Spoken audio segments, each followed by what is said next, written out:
Hello, everybody, and welcome into Speaking Seagulls, the premier Pennsylvania pro football podcast. I'm Nick Vete, joined as always by Ricardo Martinez Paz. We are now sitting here in mid-January with both the Eagles and the Steelers officially eliminated from the playoffs, both losing on the same day, Monday, yesterday of Wild Card Weekend. So we're going to talk about it. We're going to talk about both these teams losing. We're going to talk about both of these teams having their season come to an end. And we're going to talk about some of the circumstances surrounding both of these losses. But before we do any of that, I asked my partner, Ricardo, how are you doing today, man?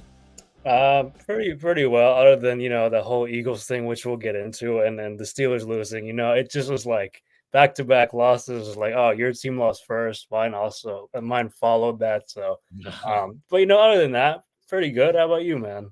Yeah, man, I'm doing well. I'm doing well. I can't complain. I enjoyed watching the Steelers game a lot, actually.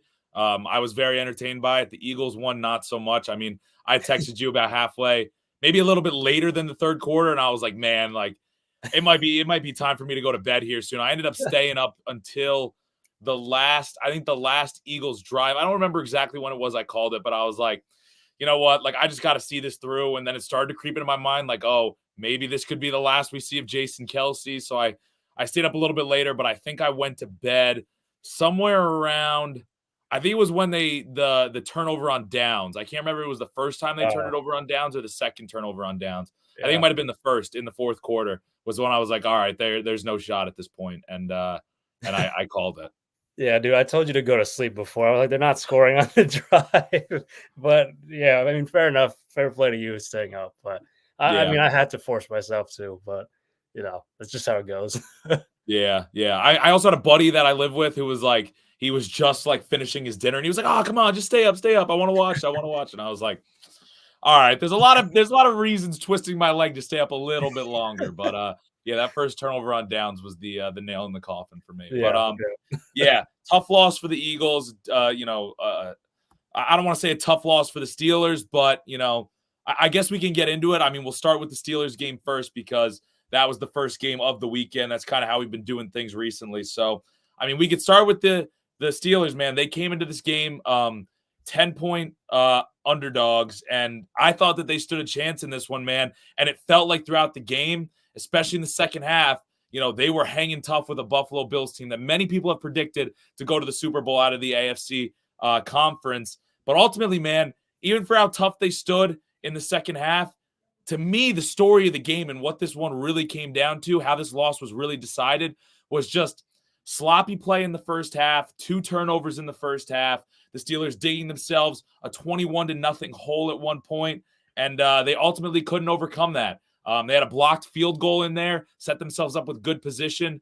They also scored a touchdown right before halftime, and they held the Bills on their first possession after halftime. Buffalo got the ball after halftime. They held them, and that's when Pittsburgh kind of started to claw themselves out of the hole. But even though they dug themselves that deep hole, I was telling one of the guys that I was watching the game with, I was like, Pittsburgh's not going to be able to get back into this game if they just kick field goals and keep on trying to hold Buffalo. I was like, eventually Buffalo is going to score another touchdown. It's going to come. The defense did a marvelous job adjusting, especially in the second half, keeping the Bills out of the end zone and really keeping them out of field goal range as well. Buffalo only had 10 points in the second half, but really it just wasn't enough. Pittsburgh had to settle for a field goal at least one time in the second half. And it was one time in the second half. And that was my feeling of it's like, man, if we're settling for field goals, already, halfway through the third quarter, that's not going to bode well because eventually the Bills would get in the end zone and it would be too much to overcome. And that was exactly what happened as the Steelers ended up losing 31-17. Yeah, I mean, at least, your team, they showed fight, I mean, they easily could have, given up being down. I mean, 21 points after those 2 turnovers, those 2 brutal ones. I mean, almost 3 with the Pat Freiermuth fumble that that covered it out of bounds. That one really didn't make sense to me. I thought that was a fumble, but anyway, I don't know what the refs saw, but that's a whole different discussion. But still, again, credit to the team for finding their way back into the game, making it interesting again, making Buffalo kind of step back and be like, all right, we got to figure things out here. Because I mean, the Steelers, definitely made it close. They made it competitive, and that blocked field goal, as you talked about, I mean, pretty much started that whole. I mean, the next like quarter and a little over a quarter. Yeah. I think that was exactly where the momentum started to shift. Yeah, exactly. And I mean, if you hadn't gotten that, you would have been down what 24-0, assuming that he made the field goal. But then it's even more of a daunting ask to at that point you'd have to score to 3 touchdowns and then 2 point conversions, all that stuff. So Yeah. keeping themselves in the game with that blocked field goal was huge. And then like you said, the defense holding strong on that opening drive out of the second half or coming out of the halves. And that was pretty big too. And I was like, all right, maybe the Steelers will. I mean, hopefully, I was kind of hoping they would score a touchdown instead of a field goal on that drive, but it just And that's exactly to me, as much of a turning point as the block field goal was, which it was, to not just get in the end zone there yeah, after the stopping the Bills on their opening possession of the second half was really like, man, like I think that was the exact moment I was like, I just don't know if this comeback's going to be enough, because I knew eventually the Bills would get into the end zone, and on yeah. their following possession they kicked the field goal to match what the Steelers had just done. Yeah, but at least then again, the Steelers responded with a touchdown and then Yeah. made it a 7 point game. But I mean, then that whole Shakir play happened, and I mean that was just a crazy play. That's kind of just one of those where you're just like, man, well, he just made a better play. Um, but still, it was just it was too much to overcome ultimately, and yeah, like you said, you figured the Bills were probably going to respond at some point. The defense can only hold for so long, and um yeah, it was just those 2 turnovers in the first half, man. Those were just killers, man. They gave them 14 points. I think they scored those 2 touchdowns after those interceptions or those turnovers, Yeah. I should say. Yeah. And I mean, one of the keys that I kind of had coming into the game was, the Steelers needed to run the ball, and the Bills, they needed to kind of hold the Bills run game in check. And, for the Steelers to get down 21-0, it's kind of hard to really establish the run from there. I mean, Najee Harris with only 37 yards, Jalen Warren with 38. As a total, the team had 106. But on the flip side of that, I mean, Josh Allen had the scramble TD, which was a huge play, and he also had 74 yards on top of that.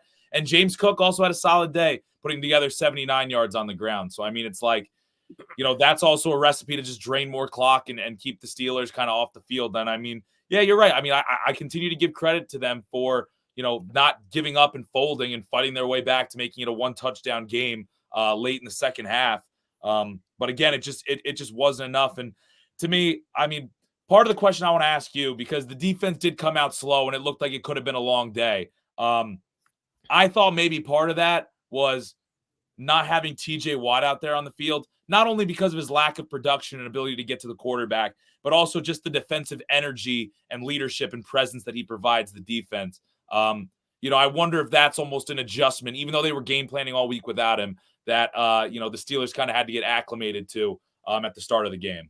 Yeah, I mean, it seemed like early on the Steelers were kind of struggling to get pressure on Josh Allen, and it seemed like Yeah, he I had. believe both their sacks came in the second half. Yeah. So I mean, yeah, they did eventually make the proper adjustments, and Highsmith had a big sack on one of the drives that killed. I think it killed the drive, but still, yeah, it was very very clear that they were gonna miss TJ Watt in this game. I mean, you can't replace that production. That's impossible to do.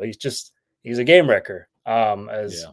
I think he was put best by Tony Romo, or his Jim Nance is one of the two that said that. But yeah, I mean, they tried, and there's only so much you can do having to, I mean, Marcus Golden I think also had a sack He in that did. game, but yeah, again, it's just really really difficult. But again, it wasn't it wasn't a lack of trying. They did adjust eventually, but No, and I give Mason Rudolph credit for kind of the poise and leadership, even after he threw a bad interception where he threw yeah, it behind Deontay Johnson in the red zone. I mean, that's a yeah, huge turnover. The fact on top of just the 2 turnovers, the fact one of them came when you're inside your own 10 or inside the opponent's 10. yeah, And the George Pickens one. I mean, now that I'm just thinking about these turnovers again, the interception in the red zone, and then the George Pickens one setting Buffalo up in the red zone.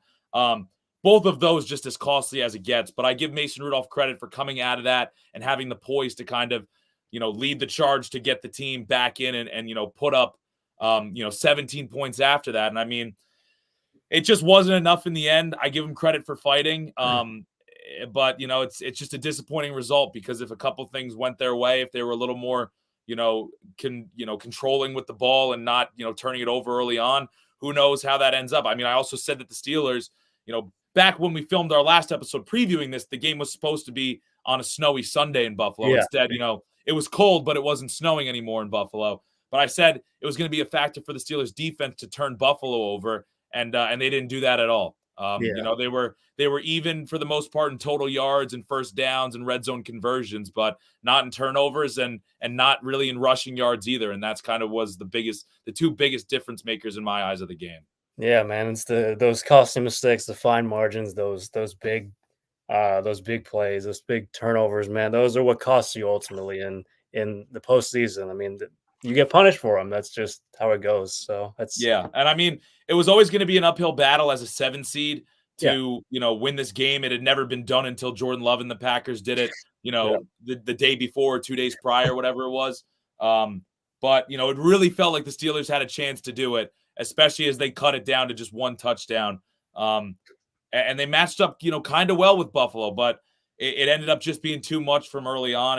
And we'll have plenty of time down the road to kind of talk about the offseason and everything like that. yeah. But I give them a lot. I gave them a lot of credit last episode for just getting to this point. I give them credit for fighting in this playoff game.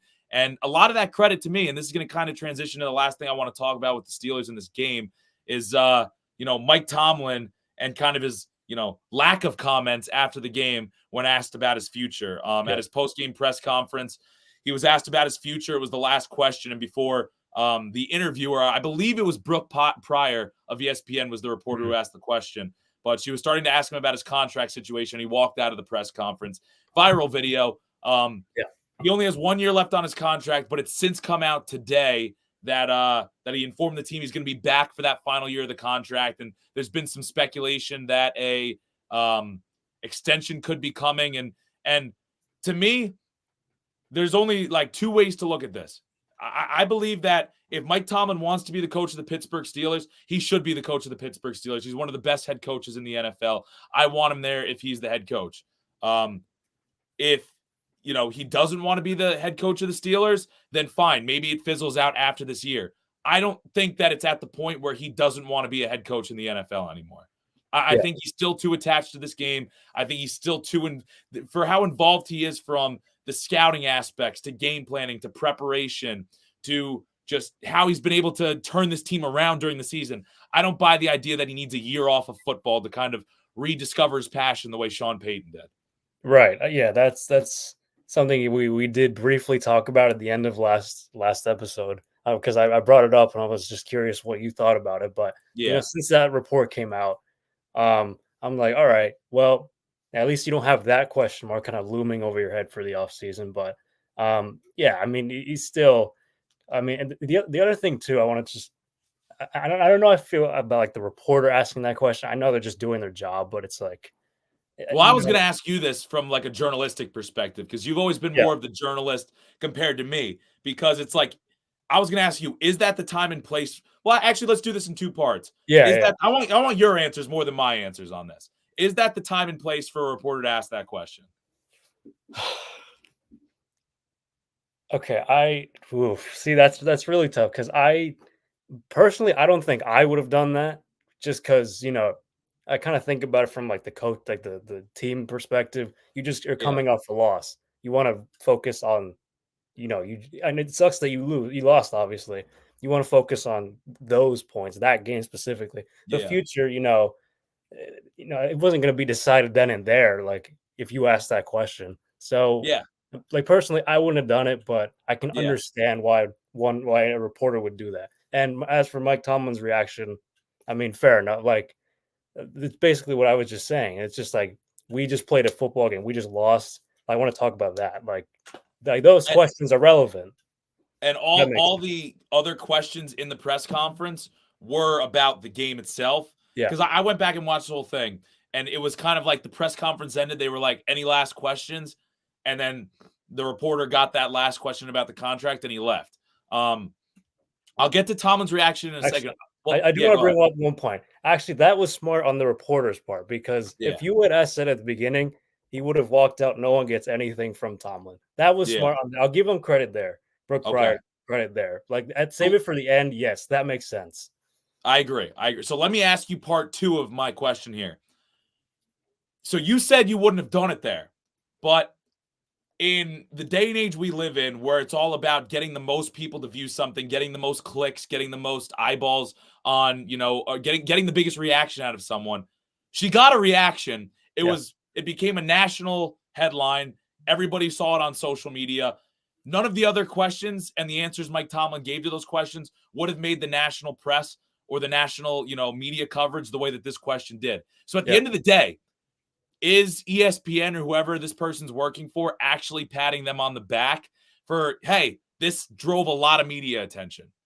Uh, yeah, potentially. I mean, that probably wasn't like the point of it, obviously, but like still, it was. I'm sure that ESPN's not, pissed off at her for asking the question. I mean, yeah, you're getting more clicks, more views, and all that. So I mean, that's huge in journalism and pretty much every media you can think of. So yeah, Yeah. I mean, they're probably patting her on the back a little bit for that. My only thing that I want to touch on with this, and this is kind of the last thing I want your opinion on this, because this is how I feel about it. As far as Mike Tomlin walking out, I think that he could have given a very short 2 to 3 word response that really was just like, we just lost a football game. I'm not talking about that now. Yeah, Something very quick and to the point that almost would have made the reporter look worse for asking it, and it wouldn't have become headline news. And the only reason I say and again, I don't necessarily hate that he walked out and didn't answer it, because again, time and place for that question, maybe not the right time and place. But when you have a locker room that's gone through so much turmoil and so much drama and a different headline and a different storyline and a different player acting up every week, it felt like, especially for that, middle stretch of games before Mason Rudolph became the quarterback, it's like, do you really want to set this example for the rest of the guys in that locker room, especially when you have some big personalities in there, that this type of interaction with the media is okay? right, right. I mean that makes sense. I see what you mean by that. I mean, I'm like, I don't know. Because I was thinking, I was like, all right, Tomlin's kind of valid for just walking out on that, but um, I think I understand what you said. Like, you could have just said something very brief, but like, nah, like just I'm not gonna talk about that now, and then it probably would have just ended there anyway. Yeah. Um, but I don't know if that answered what you said, but Yeah, it's just, to me, it's like, was that the smartest way for him to go about it? Given the state of his locker room, but um, it's like the season's over at that point, and you hear guys say. Dan Moore even said after the game, he's like, he said the more that he's played in this league, the more he realizes each season is kind of its own thing. You have new faces every year. You have a different locker room yeah, every year. There's kind of a different culture that's established every year within each individual team. So, like, whether that's going to carry over to the next season is may not particularly have much influence on something like that. But that was kind of the only thought that crept into my mind about the way Tomlin handled it. yeah. I mean, it probably won't creep over because he's gonna be back. So like, I mean, it's kind of over now. It's just Yeah. it happened, and you just kind of move on with it. Yeah. And like you said, he will be back next season, and he was still able to get this team in this, locker room with a lot of personalities to the playoffs. So yeah, maybe looking a little bit too deep into that one, but he will be back.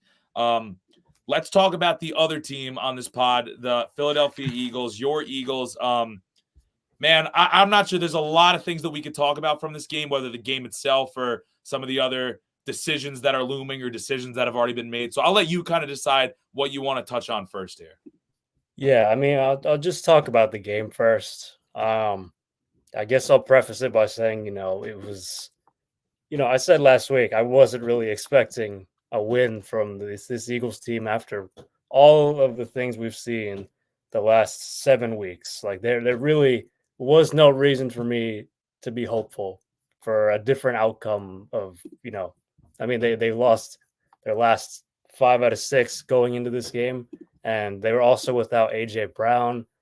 And he's obviously a huge, huge part of this offense. And I mean, last night he was sorely missed. I mean, literally the only Yeah. player that stepped up offensively was Devontae Smith. And I mean, he had 8 catches, 148 yards, that including that long 55-yard reception that set up the only touchdown of the game for the Eagles. But man, I don't understand. So I'll stick to the offense for now. I don't understand why the run game was a non-factor again. And it especially, you only ran the ball 5 times in the first half. You had 2 runs. The second one led to a first down. They looked, DeAndre Swift looked like, he had some juice coming back from the illness.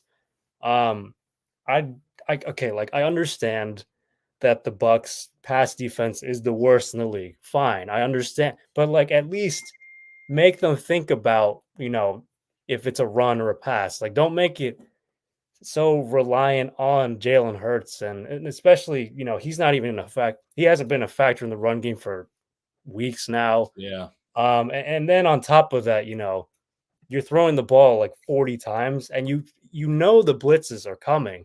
You know that Todd Bowles is going to blitz because he was the third highest blitzing defense in the league. And yet still they had what? They're 10 unblocked pressures or whatever that stat was that came out like yesterday.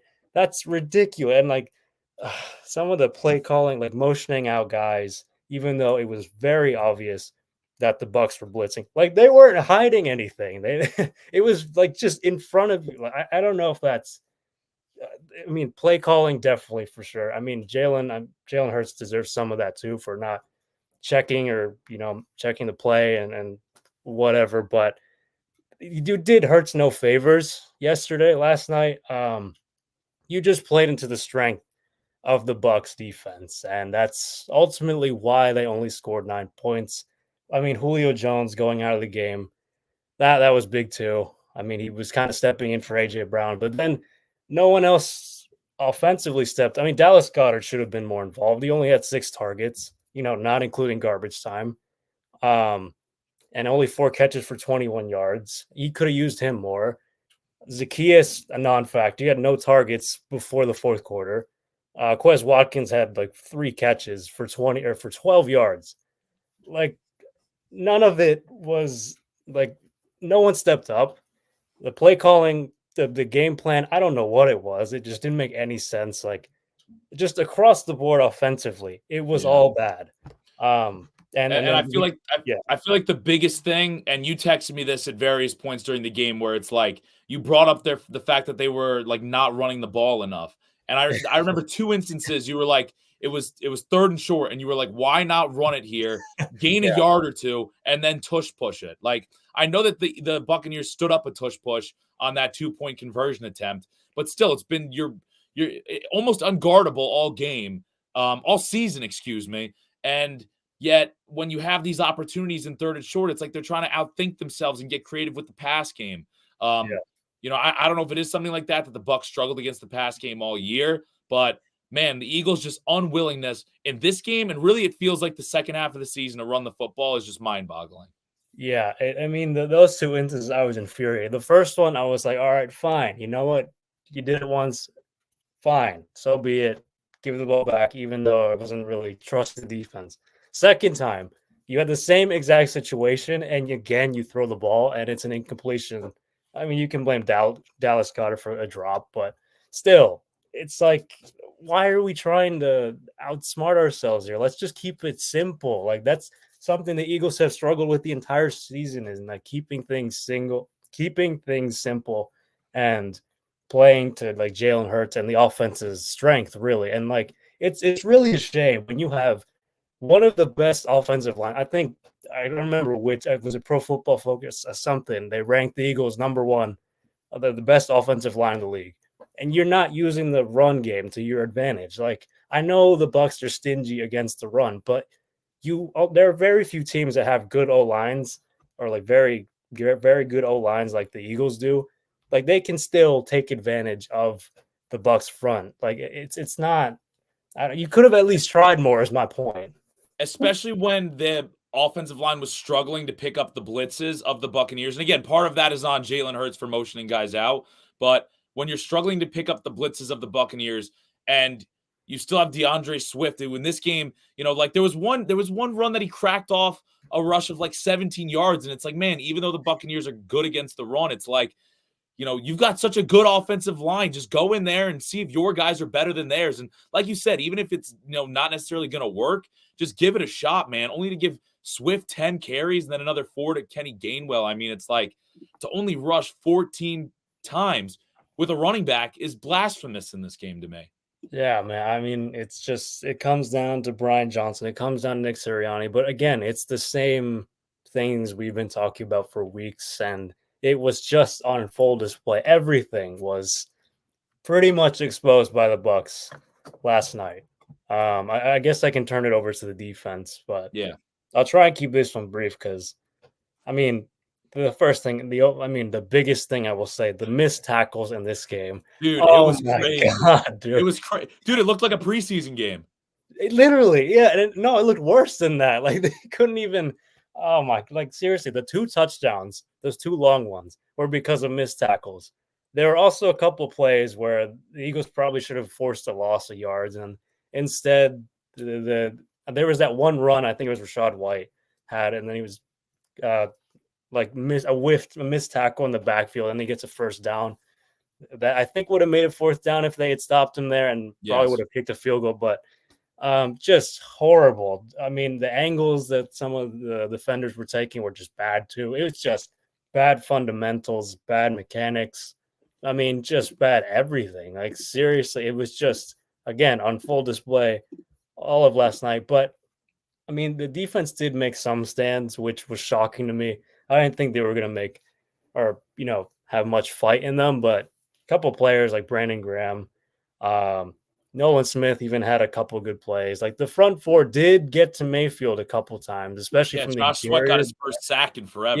Yeah, that was the other thing. Yeah, Josh Sweat finally broke his drought. He ended his drought, but ultimately that wasn't enough because the offense was so inept, and those 2 long touchdowns. I mean, those were backbreakers. I mean, to have allowed those and for I think it was at that point to go up like 10 or 7-0 initially, and then the later on in the game with the last touchdown that the Bucs score. I mean, that pretty much put the game out of reach. So I mean, just horrible. It seemed like they were outcoached.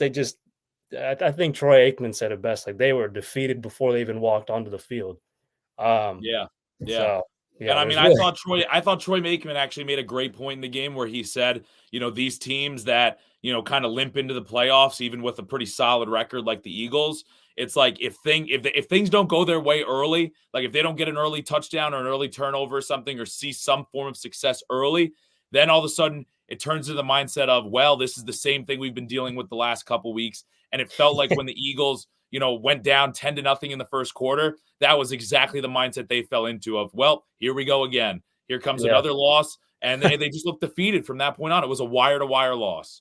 Yeah, there was no fight back in this team like the Steelers. Like, they fought back at least when they were down big. Like they were still in it. And again, I give credit to Mike Tomlin for that. Like that's a head coaching. That's a cultural thing.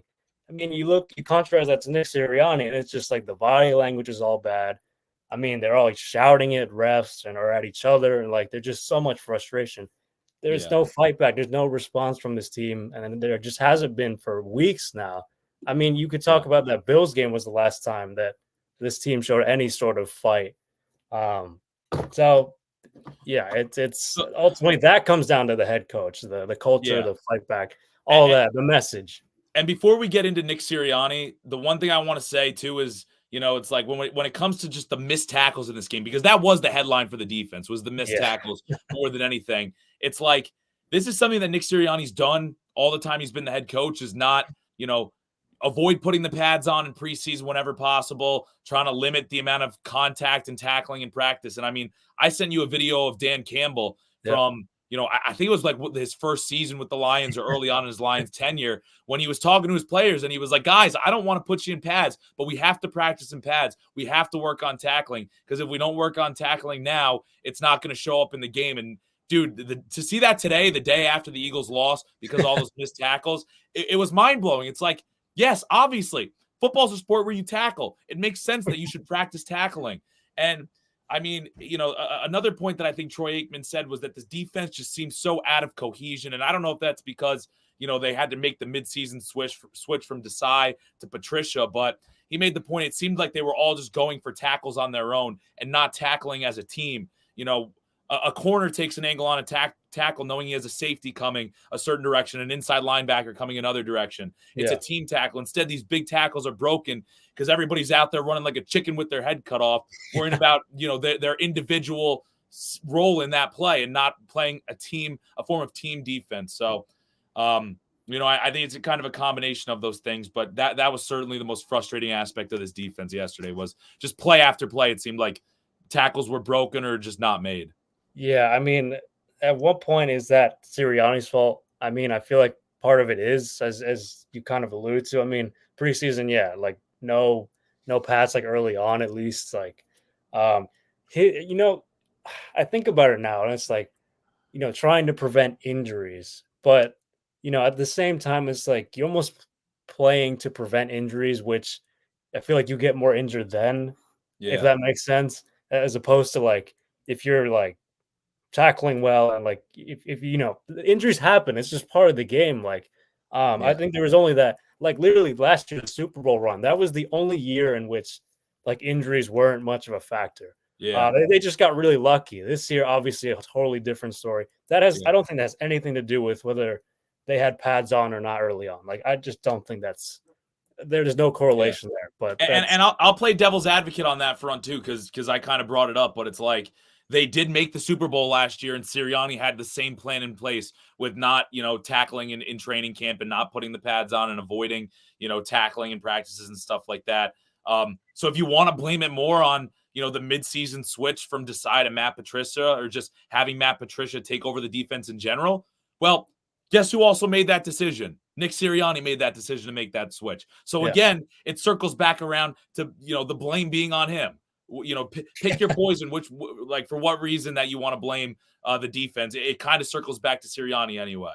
Yeah, he's the one who takes the blame for, I mean, a lot of it. Again, this is a historic collapse. I mean, I've said this. So many people have said this a million times. I mean, only the third team to go or to start a season 10-1 and then not win a playoff game. That's unheard of. That's so like rare. It's so uncommon. Like that's again, I don't have the stat. Did it happen to the Steelers? I think it was. No, like because I think it was that year they went 10-1 in 2020 or 2021 when they started off. Yeah, it was like that might have been one of them. I think you're right. Yeah, and then they lost to the Browns that year, but like that's a different situation because Tomlin had been there for years. Sirianni's only been here 4 seasons now. Like it's very, very different situation. So of course there's not going to be. And I even remember the way the Steelers were getting those wins. They were scraping those, going 10-1 at the start or whatever. They were scraping wins out by the skin of their teeth. Yeah, kind of similar to the Eagles, which I mean that's the only thing they have in common there, but very, very different on the head coaching front. And I really should we even talk about the head coach now, or are we going to save that? No, let's. I think this is a good time. If you want to talk about just in general, I don't know if you want to get into exactly what you see being the changes, but I mean, I'd love to hear your opinion on Sirianni and just the coaching staff, who you bring back and, who you let go if you have those opinions formulated yet. Yeah. I mean, for one, definitely everyone on the defensive side. I don't care who it is. Like, I don't care if they've been here 10 years or a 1 year, like get rid of every single one of them on the defensive side, because that's just horrible from what we've seen. I mean, it was an issue. It wasn't as big an issue early in the season because they were winning, but obviously with losing, it all comes out. So Patricia, Desai, I mean, get them all out. Just get someone. Like if Mike Vrabel doesn't get hired as a head coach, I would say potentially him as defensive coordinator, because that guy, like he'll put him in pads like early on as your defensive coordinator. That's the guy I want. Who's like, it just seems like a hard-nosed guy. I mean, it seems like his players, at least with the Titans, they play for him. Yeah. They play with a certain energy, a certain fire. So that's certainly something this defense needs. On the head coaching front, man, I mean, I've just gotten to the point where I'm fed up with it. And I'm so many Eagles fans are. I mean, I don't know if there are even Eagles fans out there that want Sirianni for another year. I don't know a single person, at least that I've spoken to. I don't know. I don't know if you read the thing I sent you earlier, but the I thing about did. Jalen Hurts, Yeah. when he was asked about what was it, if he thought that Sirianni could like turn it around or like stop the bleeding, Yeah. and then Or Hurts it response. was even there was even a line. It was like, do you want like Sirianni back next year? And he was like, I didn't know he was leaving. You know, Yeah, it like was very kind of like nonchalant with a response. exactly. And then the response to like the previous question was just like, I believe in everyone in this building. It's because not really defending Sirianni. So I mean that kind of says it all to me. It's like I don't think Hurts even believes in Nick Sirianni anymore. I mean that's just Jalen Which Hurts. Yeah, sorry. You no, go. no, you keep going. I have a point, but I'll leave it locked and loaded. I mean, Hurts throughout the season seemed kind of disinterested. I mean, this team the entire season seemed miserable as a report came out like after they were 10-1. It was like this is the most miserable 10-1 team that this report had ever seen. And I mean, it seems like that's so true. And I kind of want to go back to a quote that Sirianni talked, or I think it was during the season, early on the season.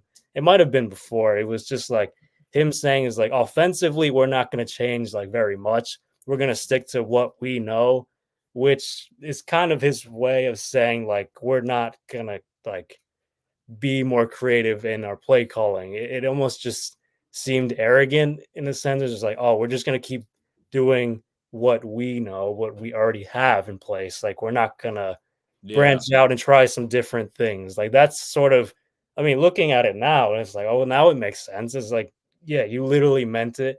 And it was on full display the entire season, the last 7 weeks. So a lot of it has come down to Sirianni, and I don't think I can bear to see another season with him. I know you can say whatever you want. It's been 3 straight postseasons, and yeah, there's they took him to the Super Bowl last year. But how much of that was really him? How much of that was the coordinators? yeah. It was clear Well, that we were missing Shane Steichen and even Jonathan Gannon, who I mean, still kind of despise. I mean, the fact that I still would run him now, I hate admitting this, that I would rather have Jonathan Gannon than Sean Desai.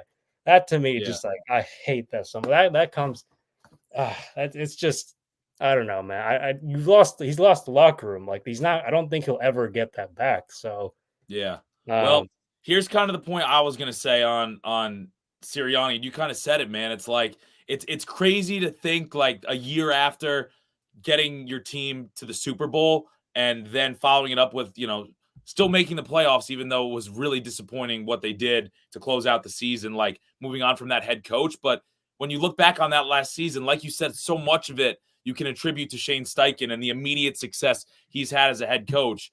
And it's like eventually push comes to shove, man. It's like when we're blaming, putting a lot of the blame on everybody on the defensive coaching staff, and we'll get to Brian Johnson in a second, but just anemic at times on offense. Like eventually it has to come full circle and be, the coach has to take the blame at some point. It has to be seen as possibly the issue. And I mean, this is something that I've heard Colin Cowherd say on Fox Sports before that I kind of agree with.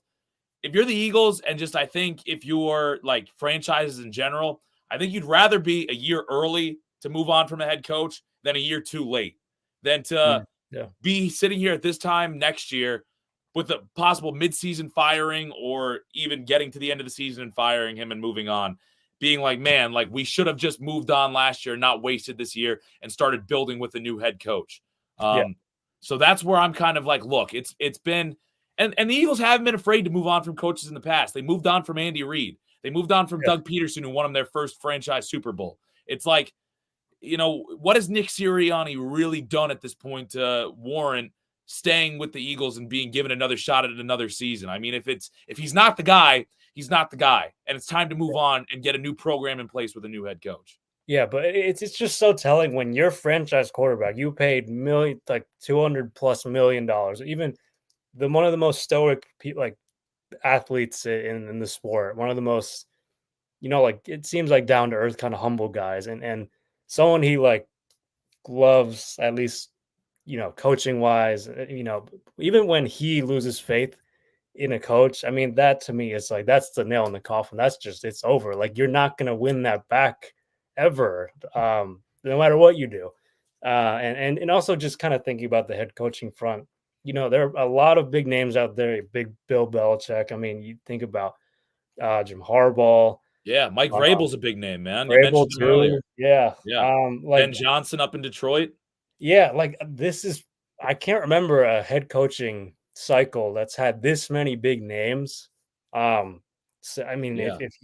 I I mean, the mean, Cowboys even seem Pete like it. Carroll, if he decides he still Yeah, wants to that's continue true. Yeah, coaching. exactly. Him too. Like there are a lot of like established coaches out there, and you could argue probably more established and more experienced than Nick Sirianni. Like if you're gonna make the move, like you're not I don't know if like you're not gonna know who's gonna be available next year. And I doubt it's gonna be this deep in terms of like the top five head coaches. Like I just don't think that's gonna happen again. Like you might as well just do it now, just pull the plug and just start fresh. Like while you have these names out there. So Yeah. Well, my other question for you, man, and this was something I kind of texted you earlier in the week I want to talk about, dude. Like Brian Johnson, I'm curious what your thoughts are on him. I mean, supposedly he's got a couple head coach interviews lined up. yeah.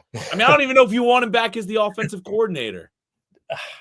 See, this is where I'm like, I mean, if Sirianni goes, he's obviously gone. So but as for the head coaching interview, I don't know why this is his first full year calling plays in the NFL. I don't know why teams are so like maybe they see upside in him, sure, but like he's not proven yet. Like if I would give him another season, like as a play caller, if Sirianni stays, I would give him another season at least before I consider hiring him. I mean, there are some other more experience, like Ben Johnson's more experienced on the offensive play calling side. Like Brian Johnson's still very, very young in that aspect. So I don't really understand why teams want to. I mean, maybe they're just doing it for the what's the Rooney Rule or whatever the hell that that Oh thing yeah, no, is. that's actually a good point. Yeah, Yeah, where you have to so that interview that one was minority something head coach people. candidate. Yeah. Yeah, yeah. So that was something that was thrown out there too. But I mean, I don't know, man. Like I don't know if I want him back either because he's not really. You never know who was like really calling the plays. There was like these reports that came out was like, oh, Jalen Hurts wishes there were more like plays over the middle of the field, kind of more playing to his strengths. So there's a discrepancy there too between the three of them, like Sirianni, Brian Johnson, and Hurts. So again, it just seems like a man. I don't know if I want him back because situationally, there were too many moments where I'm just like they're just head scratchers. Just like what are we doing here? Like just make it simple. But Yeah. I don't know. Well, I mean, I guess the one thing we do know for sure on this coaching staff, if anything, Jeff Stoutland will be back. So, He better be because yeah, the yeah, dude's a right. legend. I I hope mean, I hope I don't put a jinx on that. Like he decides he's going to go and coach somewhere else or something like that, or gets some sort of higher up position with the franchise. But I really hope not. yeah, yeah. Dude's so good at his job. Um, all right. So I know I don't know if you want to talk any more about the head coaches, but I know you did want to talk a little bit about Jason Kelsey. So if you're ready to move on there, I'm happy to let you just kind of start that conversation off. Yeah. Um, Man, that's a sad way to go out. I'll start with that. Um, just pathetic on that front. But seeing him emotional on the sideline, you kind of just knew it was over. He was going to retire. Like the moment he shared with Jeff Stoutland, I mean that really said it all for me. I was like, yeah, it's that's it. That's he's calling it a career. And I mean, it didn't come out until like I can't remember like 2 a. I don't remember. By the time it had come out, I was already asleep. So then when I woke up and saw it, I was like, I just wasn't surprised at all. I was like, yeah, that was it. It was fun while it lasted. I mean, just one of the most, I mean, prolific sports figures in probably Philly sports history. I mean, you could throw in, I don't know, like Allen Iverson in there. He's up there with like, I mean, Bryce Harper. Yeah, a lot of like Dr. Philly J, you could greats. say. Yeah, Will Chamberlain, Mike Schmidt, like a lot of those big names, those legends. And I mean, to have spent 13 years, his entire career with the Eagles. I mean, this dude was a 6th round pick in 2011. That's sometimes I forget that. I'm like, the way this dude like just developed tremendously throughout his career and from really where he started um as a 6th round pick. I was just like, man, like that's I don't think anyone like at that Yeah. time would have expected him to be the player that he ended up being. I mean, that's one of the best centers in the game. I mean, a 6-time All Pro, 7-time Pro Bowler. The thing that Schefter tweeted out yesterday that there are 4 centers in the Hall of Fame that have been All Pro 6 times, and Jason Kelsey, I mean, he's going to be the next one. I mean, he's a surefire first ballot. He better be first ballot Hall of Famer because Yeah. man, that dude. I mean, his mobility is just like. I mean, talk about his play on the field, his blocking. I mean, his agility, even at this age. I mean, was still like he could have kept playing for another few years. I mean, it was just up to him. It was like, do I want to keep playing this game or not? It wasn't because his body, like he just couldn't do it anymore. It's just whether or not he wanted to. Yeah. So going out on his own terms is, definitely the way you want to see an athlete kind of retire. Um, and I mean, just the Super Bowl parade, that whole speech he had, the whole 5.5. I rewatched it this morning. I was like, man, I did myself as well. I'm about to tear up, man. I was like, geez. I mean, just how much he meant for the city. Um, I mean, you could talk about all the records he broke. I mean, the one he set 145 consecutive starts. I mean, the longest in franchise history, um, which is just absurd. He said that in October this year. Just so many things. I mean that speech is itself. Just going back to that, just like hungry dogs run Hun- faster, and Hungry dogs run faster, man. I and mean, what a line, dude. What a oh line. yeah, and then just like him going through every single like player, like and like even like Howie Roseman, Doug Peterson was quoted as the worst coach in the NFL. Jason Peters is too old. Like Yeah. Jason Kelsey's too small. Brandon Brooks has anxiety. Oh my Zach god. Ertz can't block. Yeah. Yeah, exactly. Like no Sinagler can't catch. Like man, that was. I mean, for that being the only Super Bowl that we've won so far. I mean, that could not have been any more iconic. And it had to be him of all people. I mean, just a legend of the game, and just as a person, I mean, you couldn't really hate him. I mean, the dude played. I mean, the dude was just. I mean, all the millions he's raised for all these charities in Philadelphia, just all around. I mean, one of the most beloved. Definitely in Philly. That's an understatement, but perhaps in all of football. But I mean, I thank him for like everything. I mean, seriously, there's so many other things I could say about him, but I just like I knew it was coming to an end eventually. I knew it was going to come to an end probably like I mean he's been flirting with it the last 2 years, and you sometimes you think you're like ready for it, but like when it actually happened, it's just like it feels different. It kind of hits deeper. It's like man, like still kind of grappling with it now. I was like, man, he's really not going to be back. Like he's but I enjoyed every single moment with him really on this team, and man, we're not going to see anyone like him for a long time. Yeah. Love the guy, I tremendous my respect. I wish that I had started following the Eagles as closely as I do now since we started this podcast last year, just so that I could like have more time to appreciate just how great Jason Kelsey is. He's retiring from the NFL as arguably still the best center in the game, but Yeah, he's just decided he's had enough. I mean, in the documentary he was in last year, he talked a little bit about the effects the game has on his body and obviously the concussion issues and stuff. And he's just decided now is time to walk away, man. But he will forever be etched as one of the, I don't know if I'm outlandish saying this, one of the best centers in the NFL, one of the best athletes in Philadelphia sports history. And man, just I myself also rewatched that Super Bowl parade speech, man, and it gave me goosebumps. And it inspired me, man. Hearing that quote, "Hungry dogs run faster," like you said, man. I mean, that juiced me up. That juiced me up. Even just thinking that, in life, seeing that and putting his words into my mind, man. I mean, he was just an all out fantastic athlete and person for the city of Philadelphia, and he will absolutely be missed. And I mean, I think we'll definitely still see him continue to be kind of in the media light, Yeah, whether that's just on his podcast. I mean, I think you would be great on some sort of NFL coverage network yeah, or doing some sort of show. I mean, he's definitely got a future in that industry if he wants it, but I'm sure he's also going to stay active in the city of Philadelphia as well. But kudos to him on an outstanding career, and like you said, a first ballot Hall of Fame career. yeah. Canton will come calling one day. Yeah, I yeah, know it. We all know it. So yeah, without a doubt, without a doubt. So I'll ask you, as for the rest of this episode, do you want to do a stock up, stock down? I mean, I prepared it. I don't know if it really yeah. fits into the vibe of the episode.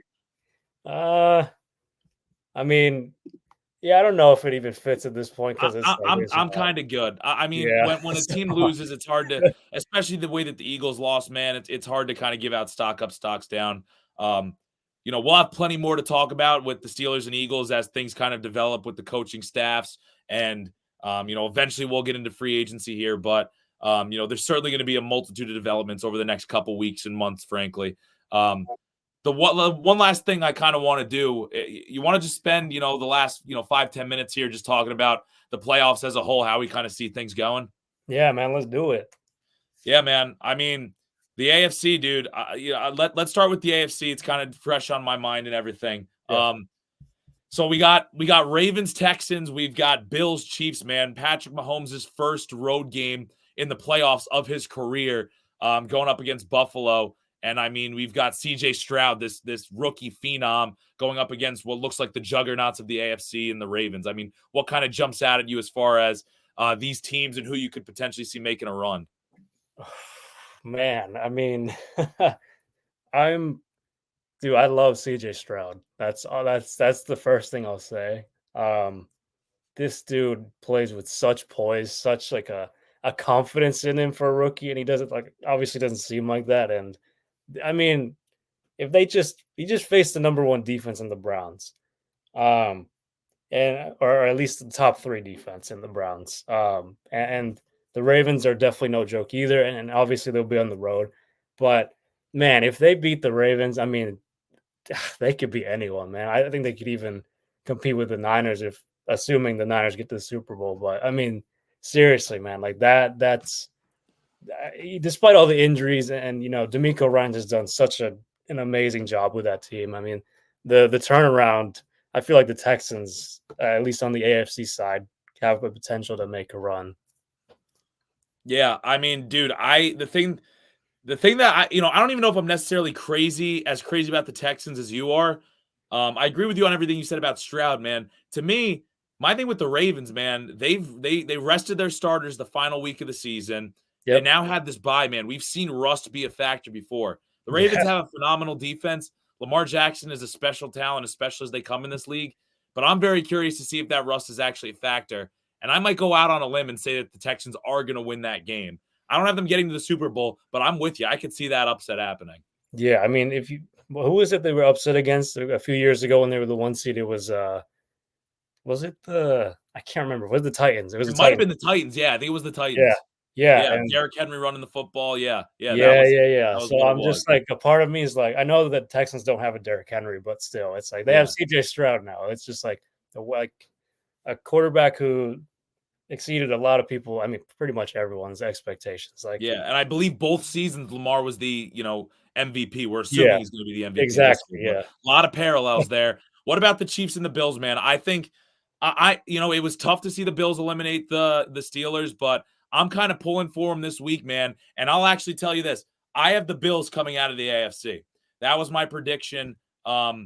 For I mean, we always do like a little bracket challenge with some of yeah, our friends. I have the Bills coming out of the AFC, man. I mean, as much as I wanted the Steelers to beat them and I was rooting for them, I think the Bills have all the ingredients to make a run to the Super Bowl this year. yeah. I mean, the thing that'll play a factor, obviously, is going to be the turnovers and if Josh Allen can limit those. Which they did this last week. They did, yeah, but I think the Chiefs' defense is much not much better, but it is better than the Steelers. I mean, and defenses typically travel. So I mean, if as long as Josh Allen can keep the ball out of harm's way, then yeah, they can absolutely represent the AFC in the Super Bowl. And man, it's just he's gonna have to face. I'm assuming they beat the Chiefs. That's one tough defense. Then you face the Ravens. That's another really tough defense. Like that's if he can get past them. Again, I'm gonna keep going back to the Niners because I think they're just gonna come out of the NFC. You could probably get through the Niners defense, but we'll Yeah. get to that. Well, I mean, I don't know if you have anything you want to say on the Chiefs, but I feel like that's a perfect transition to, the NFC West. I mean, it seems like it's the 49ers to lose. I mean, Yeah, do you see any team potentially putting up a fight? I mean, I know Jordan Love just upset the Cowboys. Could him and the Packers do it a second week in a row?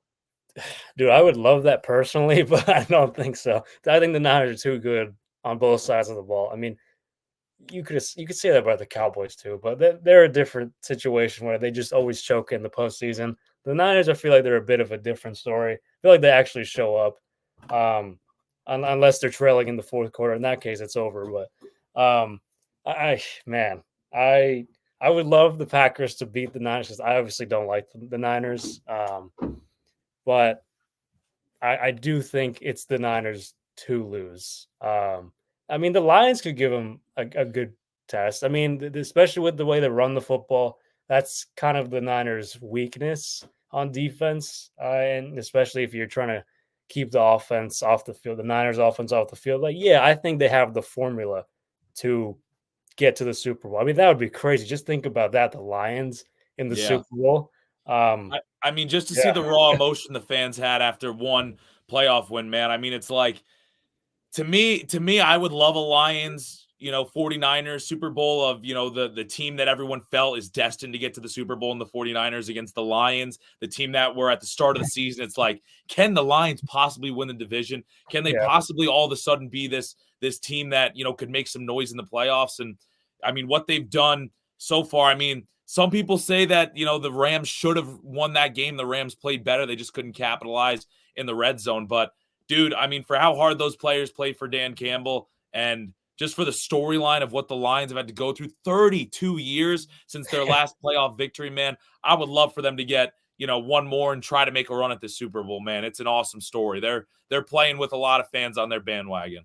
dude. No, so would I. And just like social media didn't exist by at the time the Lions, all these things that didn't exist when the Lions last won their play. It's just and yeah, the raw emotion on those fans. I mean, it just I felt good. I was happy for them. I was just like genuinely, I was like, man, I really hope they make a deep run because I mean, if you think about that, the first playoff win, and then if they somehow ended with the Super Bowl, like, oh man, like that would be some sort of magical run, be some sort of story, man.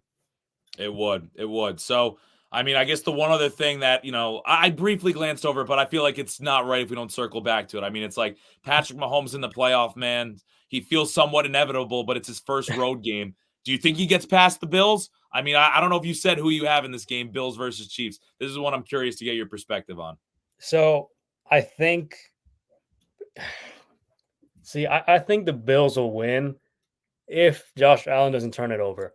Because I Okay. mean, for as bad as this or as poor, I guess, as this Chiefs offense has looked at times, if you give them short field, I feel like they will take advantage. And the other thing too with that is the Bills' injuries on defense. They've just been, I mean, decimated by them the entire season, and then a couple in the Steelers game this past weekend. So, I mean, they're really down to kind of like practice squad guys too, similar to the Steelers in that regard. So, I mean, Yeah. you can't give them short field, especially with guys who are just like filling in and, kind of haven't really played very much throughout the season. Like, I think it comes down to the turnover battle in that game, but I think Josh Allen does just enough to beat Mahomes. But yeah, what's your opinion on that? I'm pulling for the Bills, I mean, I think back to when they were playing a couple of years ago, and it was that just back and forth game, and it came down to ultimately who won the coin toss, and it was the Chiefs to get to the Super Bowl that year. Yeah, yeah, I'm excited for this matchup. I can't wait to watch it. I think the Bills get it done, man. I mean, I think Mahomes on the road. There's just something a little bit off about the Chiefs this year, man, that I'm just buying into them having to go through the Bills and potentially the Ravens. I just don't think it happens this year, 2 road games. So I'm going to say here against the against the Bills get it done, and that's it. So I mean, I'll give you mine. I think the Super Bowl this year is going to be the Bills against the 49ers, and I think the Niners are the team that's ultimately going to get it done. It just feels like their year. Although I'd be pulling for the Bills in that game. I'd be rooting for Buffalo just because, it's like they're a team that's been kind of like the Lions, so bad for so long, even though they yeah. beat the Steelers in the playoffs. It's kind of that thing. It's like, all right, you ultimately lost to the champion. But that's my prediction. What's your Super Bowl prediction? See, I feel like I have to stick with what I had on the bracket, so I'm gonna go Ravens Niners, and the All Ravens right. win. But dude, the one I do want really bad, the Bills and the Lions, because at that point you're both fighting for your first Super Bowl. That would be crazy if Oh that yeah. happened. That's the Super Bowl America wants. The Super Bowl that the NFL wants is 49ers Ravens. Yeah. Oh man. Dude, and that's also like the color coordinating with the Super Bowl logo, Yeah. whatever. Like that's That jinx, that's yeah. just coincidence, man. That can't be a thing. Like, It but can't be a thing. I'm Yeah. going with it anyway. All right, man. So one last thing that I want to do to kind of wrap up, this being the last episode where we actually had games to break down. We kept track from week 4 on. We did predictions of each game, and we predicted against the spread how the Eagles and Steelers would do. I tallied it up. Let's start with the Eagles. For me, picking them straight up, I was 9-6, and for you picking the Eagles straight up, you were 9-6. Wow. Against the spread, I was 6-9, but you were 10-5 picking the Birds against the spread. Wow. That's Now, here's the crazy. interesting thing. For the Steelers, straight up, I was 8-7. You were 7-8. Nothing great. When Yeah. it came to picking the Steelers against the spread, you were 7-8, and I was 10-5. So That's so the best interesting. record we each had was picking our favorite team against the spread. Both of us were 10-5. Me 10-5 picking the Steelers against the spread. You 10-5 picking the Birds against the spread.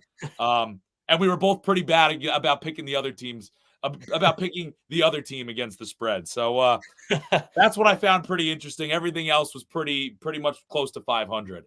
That is so fascinating. I mean, does that make sense? Probably, right? Because you feel like you know your teams better. I don't know. I mean, we got to do this every year, man. Like, Well, oh yeah, 100%. This is definitely sticking for next year is making these predictions. we are keeping this data saved, and like, I want to see how this lines up in like 10 years time. It's staying in this journal, man. It's staying in the journal. Oh, dude, It's not that's going anywhere. great. That's great. Yeah, man. It was good. I wish we did it from week 1, but very interesting to see. I wish we had, more games this week that we could predict against the spread, but Yeah. unfortunately we don't. But unless you have any final, what's your final thoughts, man? I think we're just about wrapping things up here. These next couple weeks, man, they're gonna be very interesting. So for both our teams, but Very interesting to see what happens. Definitely some questions that are going to need to be answered. And if they don't get answered by next week, we'll start to speculate on them even more. Until then, peace out, everybody. Thanks for tuning in. Bye-bye.